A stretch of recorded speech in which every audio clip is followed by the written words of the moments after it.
হক একাডেমির পক্ষ থেকে আমাদের ক্লাস 10-এর আইসিএসসি বোর্ডের টপার্স আদ্রিকা চক্রবর্তী। তো আমরা ওর থেকে শুনে নেব ওর প্রিপারেশন এবং এক্সপিরিয়েন্স কেমন ছিল। আদ্রিকা, তুমি বলো, তুমি যে 100/100 পেয়েছো কেমিস্ট্রিতে, আর তাছাড়াও তুমি টোটালে 98 পেয়েছো, 98% পেয়েছো, তোমার কিরকম এক্সপিরিয়েন্স, কেমন লাগছে তোমার? আমার ভীষণ ভালো এক্সপিরিয়েন্স হক একাডেমি থেকে এতবার মক টেস্ট নেওয়া, ডেইলি ডিপিপিস যেটা থাকে, এটা ক্লাস 11-12 সব জায়গায় ডিপিপি থাকে বটেই, বাট 9-10 এটাকে ধরে রাখা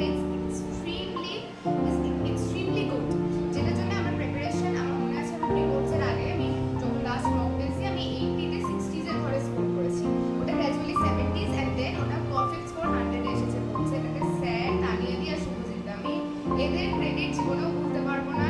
everyone have the same credit towards my score. আমার এই পুরো পারফেক্ট স্কোরের জন্য বিগ বিগ বিগ থ্যাঙ্কস। আমি সবাইকে সাজেস্ট করবো, কেমিস্ট্রি উইক হোক, স্ট্রং হোক, অ্যাভারেজ হোক, সবাই যেন হক স্যারকে কন্ট্যাক্ট করে।